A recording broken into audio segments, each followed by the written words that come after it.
righty.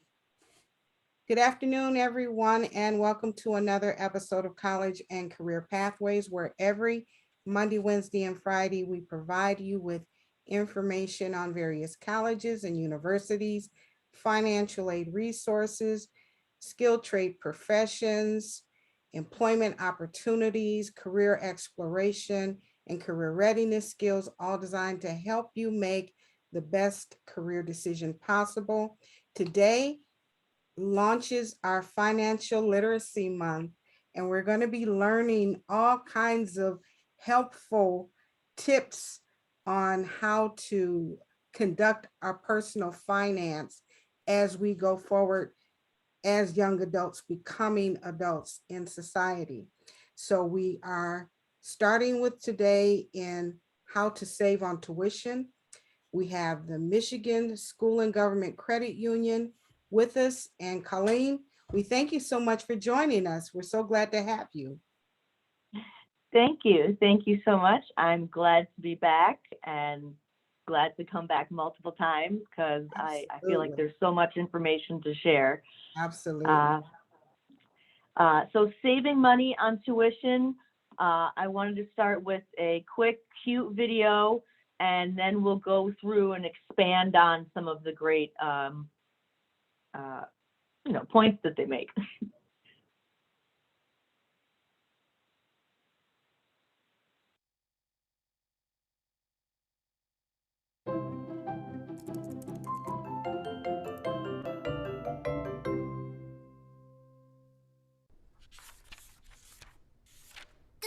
Why does college financing have to be so dang tricky? Shh.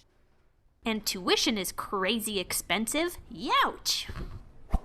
Shh.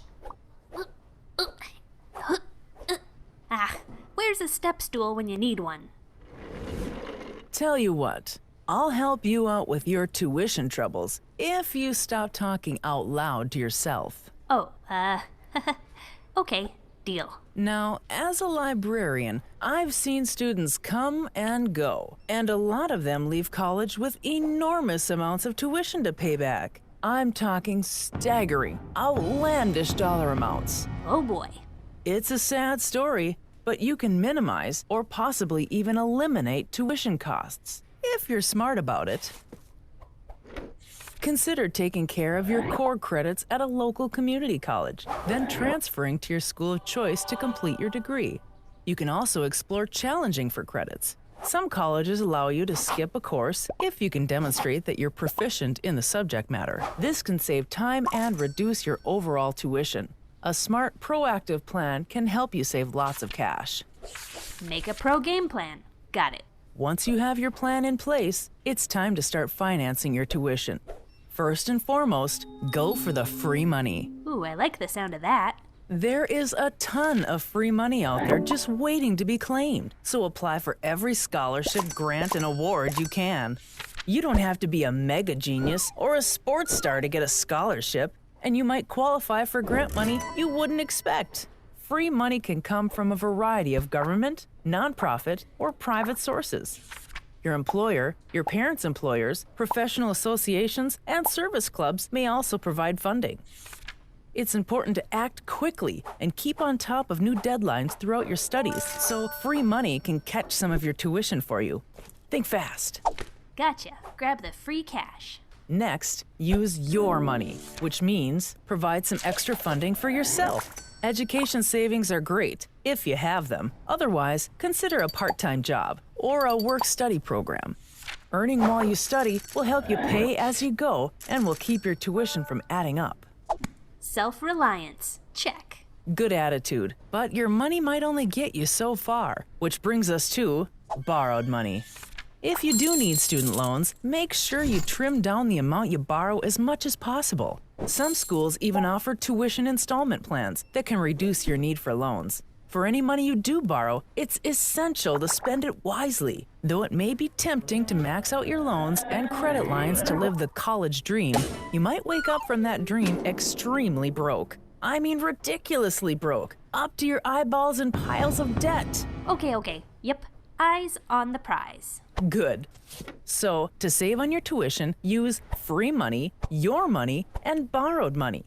In that order. Lesson over. Bye! What a nice lady. Shh.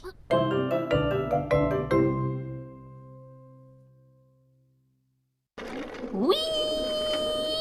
What? Don't make me shush you.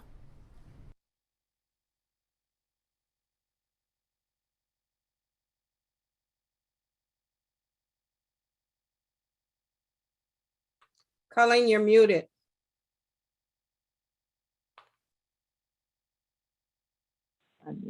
Okay, hello.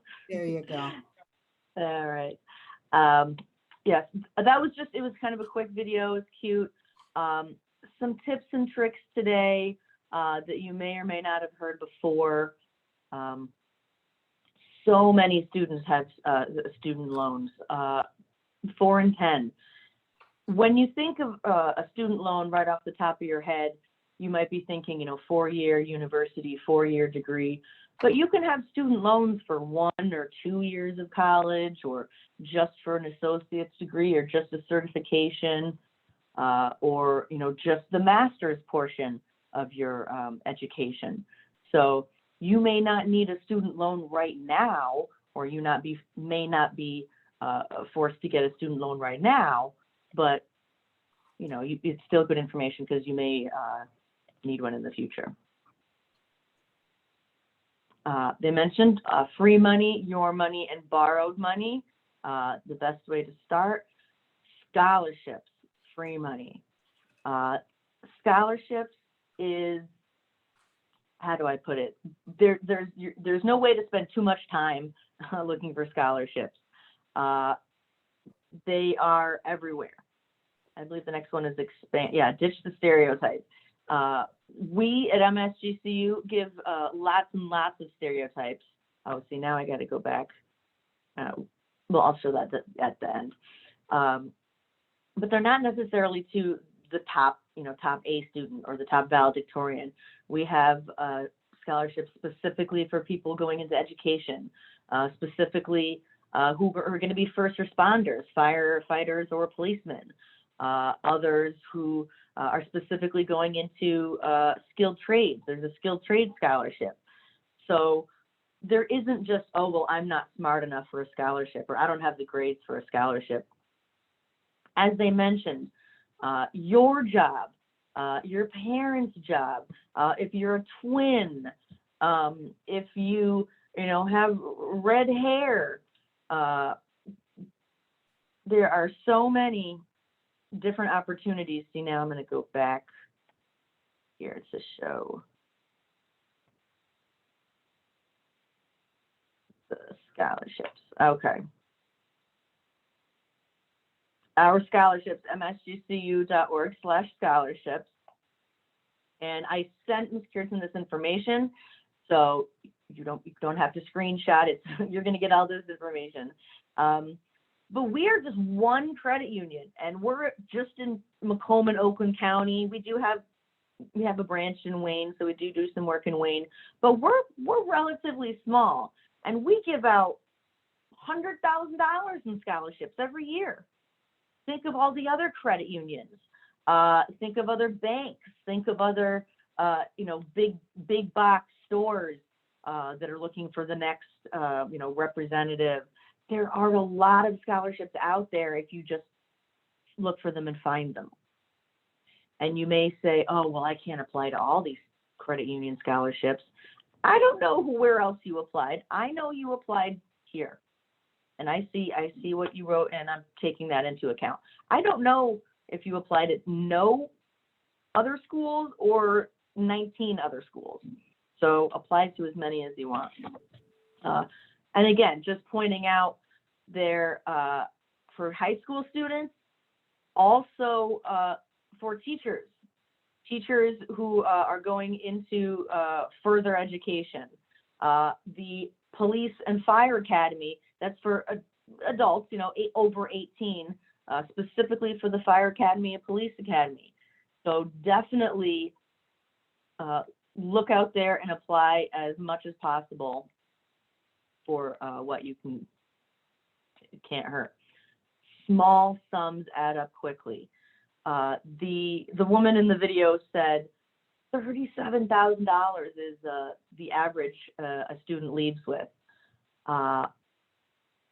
Let's say 25. I think 25 is kind of a round number. If you have $25,000 in loans, and that can be from 4 years, that could be from 6 years, that could be from just 2 years. If you were to get scholarships enough, just a couple here, one here, that's worth like $3,000 or $4,000, and you get the total loan that you're borrowing down to $20,000, not only are you saving yourself $5,000, right, from 25 to 20,000, but there's an additional $5,000 in interest that's going to come from having a higher loan. So even if it's a $1,500 loan, or scholarship, or a $500 scholarship, sometimes it doesn't seem worth the trouble. A $500 scholarship now is going to save you from spending, $2,000 later in the future. With regards to scholarships, I just want to interject that most of them ask you the same questions.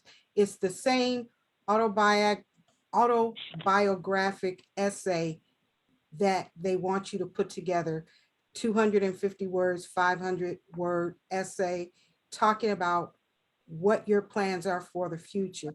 And if you just craft out one essay, you can use that same essay to apply for all of the scholarships that are out there available to you. And that way you're not utilizing a whole lot of time crafting new essays per scholarship. You can just use the same one over and over again. Excellent advice. Exactly. You all have access to this handout, suggestion of like a master binder. Everything's in one spot. You're going to have to list your extracurricular activities many times. You're going to have to list, past, past sports you were involved in, the test scores. Have it in one place, and so you can copy and paste. You can have it right in front of you. A few things I wrote down that I did want to mention about scholarships. As someone who reads them, I don't have any final say for our MSGC scholarships, but I'm part of the application committee who reads them and then, sends our suggestions. When they ask the question, why do you deserve this scholarship? Or tell us why you think you deserve this scholarship. Answer the question. There's a lot of great answers of, I want to be a doctor. I've always wanted to be a doctor. Okay, that's wonderful. That's great. But that doesn't really answer the question of, why do you deserve it? Well, you could address it by saying, my family isn't able to afford it. I've volunteered at these, animal clinics and free clinics over the years. I'm certified in CPR. I'm really doing everything I can to absorb the lifestyle. So this would just be a great kickstart, into the medical field. And I know, I'll be able to take it from there. That's a, why do you deserve this? So I don't know why you think you deserve it. I'm just saying, make sure you express that. If you're just kind of bragging, if it's just coming across of all your accomplishments, well, personally, I wouldn't say you deserve it just because you've done a lot of accomplishments. There's more to go into it. Also, letters of recommendation. A lot of places, most all scholarships, other summer programs, things you're going to want to apply to are going to ask for letters of recommendation. They are so important, more important than you think. You have that great relationship with that one teacher or counselor or employer or coach It doesn't always have to be a teacher. And they see how hard you worked, or they understand where you're trying to go, or they've seen you grow over time. They know who you used to be and then how you've changed. Having that in writing, having a person of high standards academically write out how much they believe in this student, why they trust the student's responsible. This hypothetical person who wants to go into medicine, she's always done great in science. She did extra credit on dissecting. I plan to go to her when she becomes a doctor. That is taken real seriously. And especially when it's personal, when they make a personal connection, when a teacher takes the time to say, this student, guys, stop and pay attention. This student is really special. So once you get maybe 1 or 2 letters of recommendation, that's great, but you're not done. Get as many as you can, because, one could be better than the next. And that was the other part. It's very similar to a job application. Applying for scholarships is similar to job application. They want a lot of past experience. They want a lot of, why do you want this? Why do you think you should be here?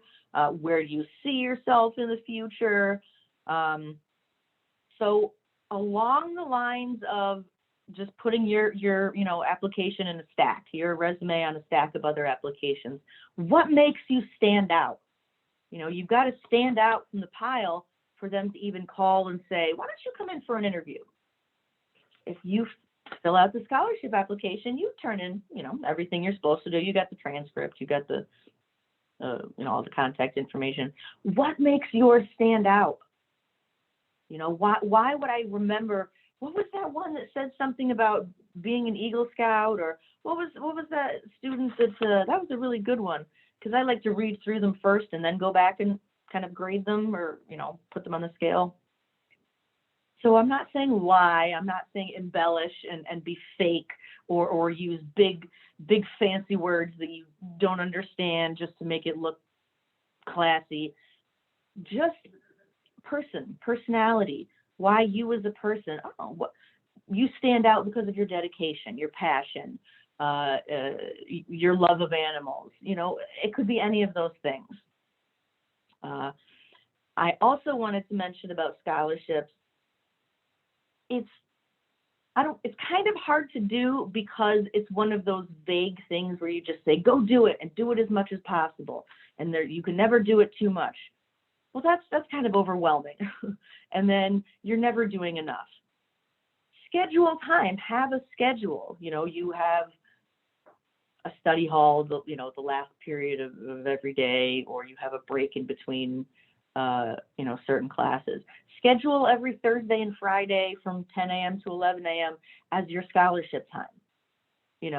So take those 2 hours, and dedicate yourself, the Google searches, filling out, doing everything, and then you can kind of feel okay about it maybe for, a few days. You might have to do it more often, but setting aside specific time instead of just, I know I need to do that. I know I should be doing that, will help you make steps to feel, motivated. You're actually getting things accomplished. Okay. Were there any questions so far? I could go on about scholarships all day. There it is. Paying with your money. And again, this is money that you're trying to pay up front, similar to like putting a down payment on the car. You can say, well, I have this $2,000, or, my grandparents may have a savings account for me with a few $1,000s I can use now, or finding those work study programs where if you work at the school, it kind of goes towards your tuition. You could even start, getting ahead of myself with your children. I was going to say, you can start an educational savings for when your children go to school. but an educational savings account is great. It's a savings account. You know, you put money in there to sit there, and it earns a little bit of money on itself, but it's going to earn more money than a regular savings account. And when you take that out to use it for school, you don't have to claim any taxes on the profit. So it's good. Jobs, yeah, work study programs, on-campus gigs where you don't have to drive anywhere, where it might be in your building. There's so many random types of jobs available on campus, depending what situation you're in. You know, look for that niche job for you. Do you need a job where you can try and study, you know, while you're at the job? Maybe babysitting, or you know, overnight at a museum. You know, I used to work way back when with this program at Henry Ford Museum, where the Girl Scouts would come and they'd hang out all day and then end up staying overnight and, you know, do more stuff the next day. So, you know, for the few hours that night, you could study.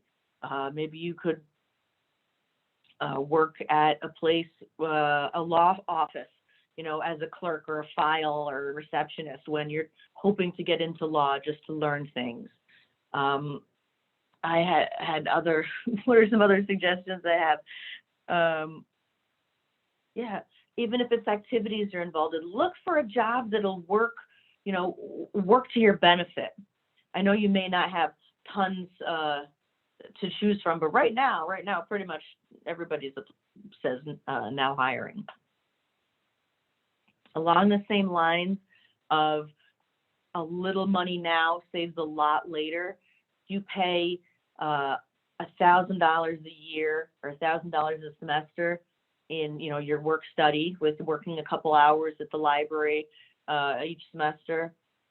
That $5,000, again, that's another $5,000 of interest you're saving yourself. So by filling out those scholarships and working a few hours in the library every week, you're saving yourself not only $10,000, you're saving yourself $20,000 because there's the interest on top of it. So really, you know, try and pay as much front as possible. Paying for school with borrowed money. Now, I do want to say, a lot of the talk about student loans is kind of scary and you know, meant to be careful, be warned. Student loans are not bad. Loans are not bad. Debt itself isn't necessarily bad. It's what are you using it for? Why did you get it? How much are you getting? A student loan is an investment, right? It's an investment in yourself. You're saying, I'm going to pay money now in the hopes that years from now, it's going to make me worth more money, right? In the same way you might buy property that is just going to sit there and it doesn't earn you anything. It doesn't do anything. In fact, it's really annoying. You got to go over there and cut the grass and you got to pay property taxes on it. But maybe 20 years later, when you go to sell that land, it's, you know, worth 2 or 3 or 4 times as much. Similarly, how can you become a lawyer or a doctor or even less than that, a teacher or a nurse? There's certification, there's legal requirements that you need to complete. So if you need to borrow to get there and you're going to work hard and you're going to become that nurse or lawyer or teacher, then that's an investment in yourself. You can borrow to, you know, invest in yourself saying, I know I can do it. Now, it's how much,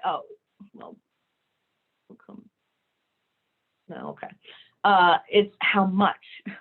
Again, how much are you taking out? You don't have to go to the expensive school just because it looks great, you know, on an application, or excuse me, it looks great on, you know, a job interview later.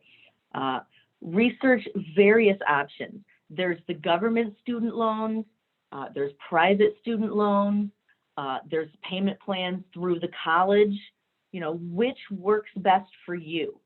One might work best for someone and another for another person. So if someone says this is the way to go, maybe, but really apply everything to your specific situation. Reduce class costs by going to community college. This is huge. This is one thing I will totally admit I was wrong. When I was in high school, when I was a senior, I would not even consider going to community college for a couple years or taking any classes at community college. I'm just going straight to Grand Valley, and ended up graduating from Oakland. So it's not like I went anywhere, super amazing. I was completely wrong. Thinking back now, who's still paying back my student loans, what does my degree say? My degree says I graduated from Oakland University. What does my master's degree say? Oakland University. If I got 2 years from a community college, who knows that? I know that.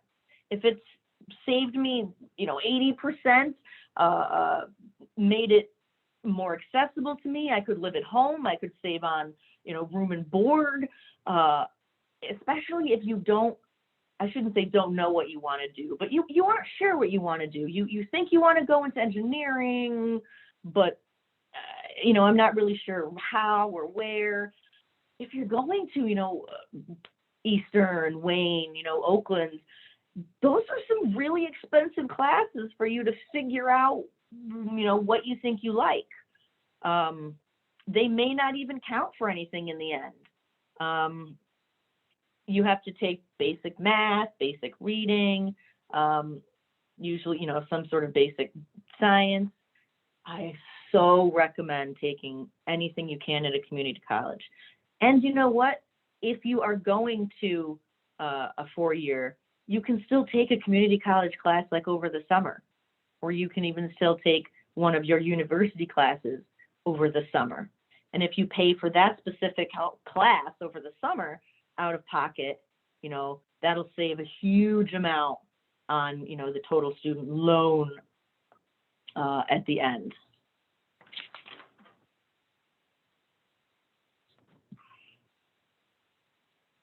Challenging for credits. Again, in the same way of, I know they're going to have me do a basic math. I know they're going to have me do a basic reading. I'm going to knock these classes out at, MCC, OCC, and then they'll transfer.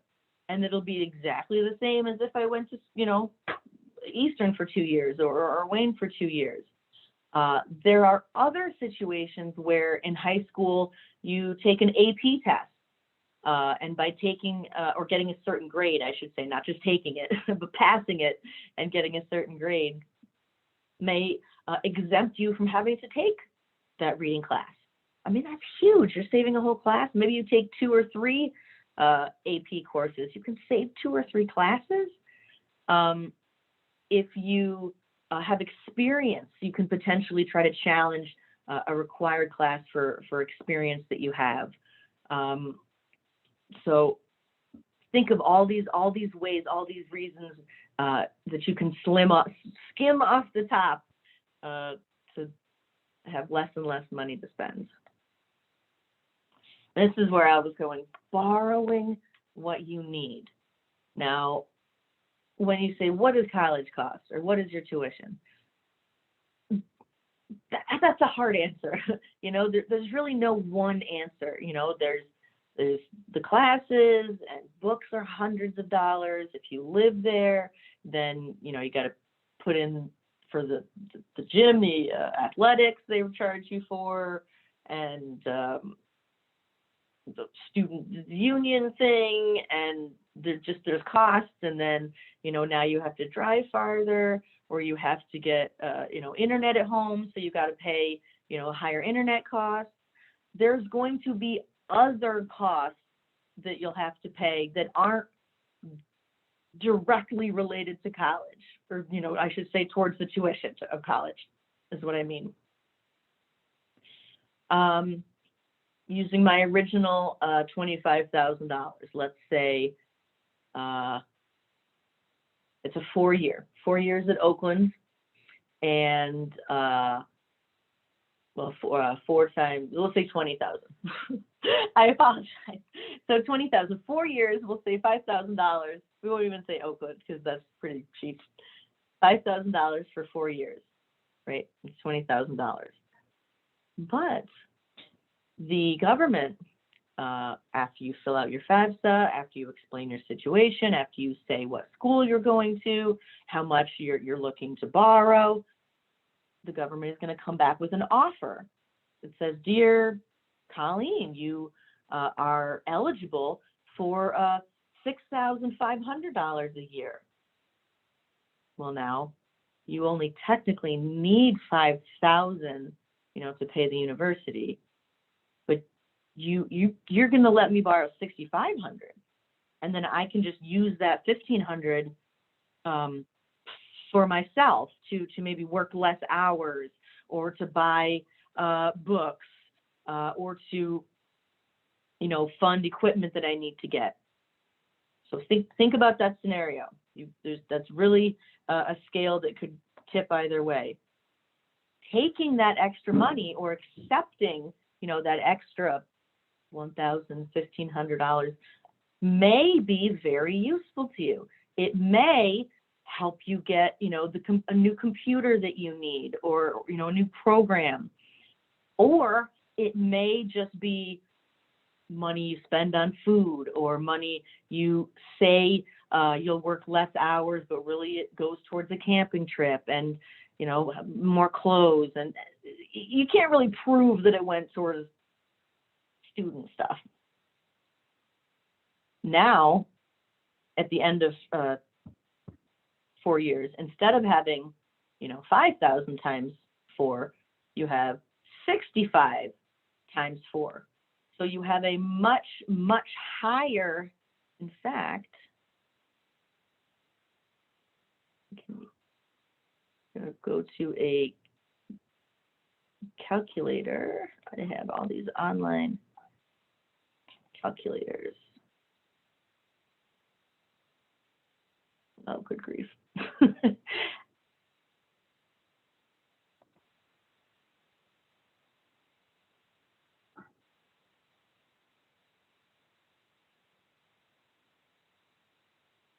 Financial calculators, yes. Apologies. Okay, so we'll just use basic loan because student loan has certain eligibility for deferment and things. View report. Okay.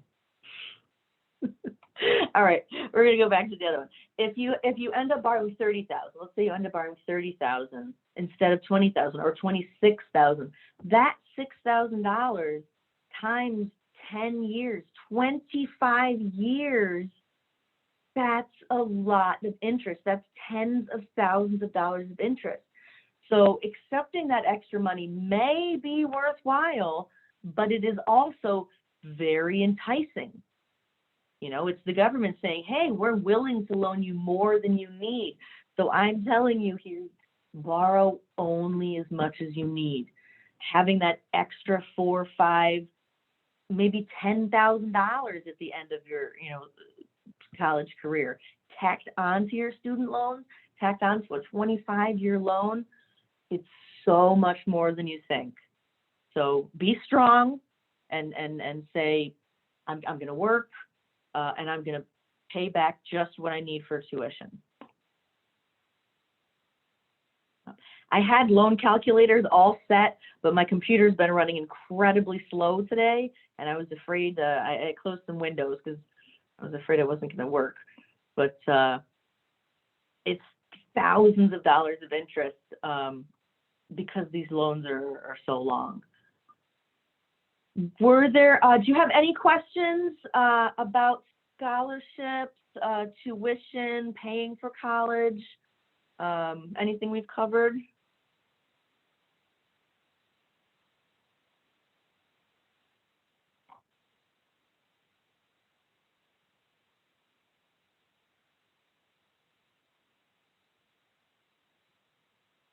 No? Nope. Okay.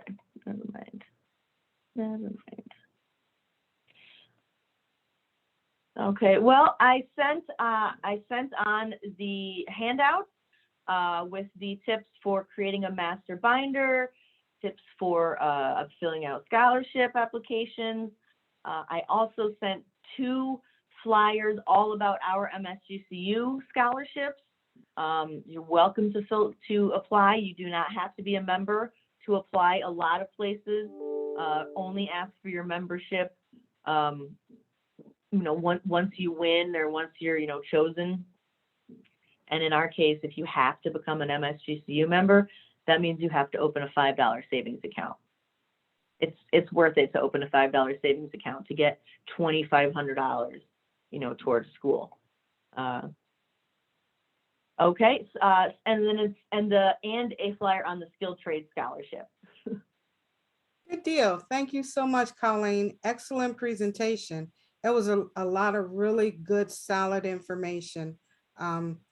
I know it's very beneficial to our students. What date does your scholarships for the skilled trades and the teacher, what is the close and cutoff date for those applications? Let's see, skilled trade scholarship.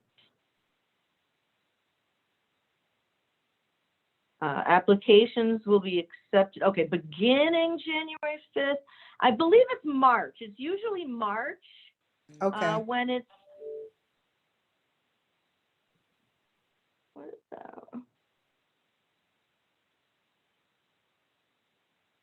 High schools headed to college.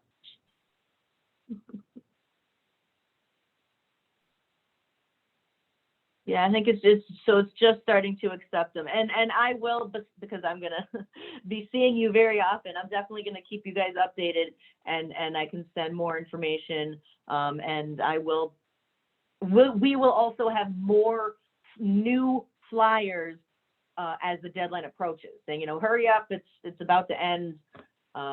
So I'll make sure to keep you guys updated on what. And last year, a little piece of secret, we had very, very few people apply for the skilled trade scholarship. We had a lot of people start to apply and not finish the application. So you know what, you may think you're up against a lot of people, but honestly, if they don't finish it, we have a much smaller pool to choose from. It's amazing how much money students leave on the table by simply thinking, oh, they won't pick me. That's why I say, if you just construct a simple 250, 500 word essay, an autobiography about yourself and your future plans, and have that handy, because every scholarship application asks pretty much the same questions. What is your background? What kind of education are you going to go into? What are your future plans? What are your thoughts? What kind of changes, do you want to see made in the future? And as you indicated, why do you deserve this scholarship? And if you will, in advance, construct that brief 250 word essay, 500 word essay, autobiography of yourself, and have that waiting, when these opportunities arise, you can just shoot your scholarship essay off. And so many people don't even apply because they don't think they're going to get it. And you could get it by default, but it's your money nonetheless, Yeah. And like you said, it's often timing of, but you have to have you have to have it in by this Friday. Well, then forget it. I'm not going to be able to get it in this Friday. Well, Absolutely. If you've got it all kind of packaged together, Absolutely. you could get it done in a day. Absolutely. You can certainly, don't let timing be an issue. And let me just say, 250 words is only the equivalent of about 3 or 4 paragraphs. So when you hear that 250, 500 word, don't think, oh my God, I have to put together a multiple 100-page thesis. No, you're only talking about 3-4 paragraphs about what your future plans are, what direction you are going in. And if you have that just sitting there waiting, when the scholarship comes up, you can send it off and get it, you know? Thank you so much, Colleen. That was great. We will see you guys next Wednesday. Well, this On coming Wednesday, I'm Wednesday. sorry. And we're going to be talking about understanding checking accounts. We're going to help you guys get an understanding of how to open up a checking account, the purpose that it serves, and how to stay out of trouble once you get it open. Thanks Perfect. so much, Colleen, for All right, joining. thank you so much, guys for everyone. joining. I'll see you soon. Everybody have a great day.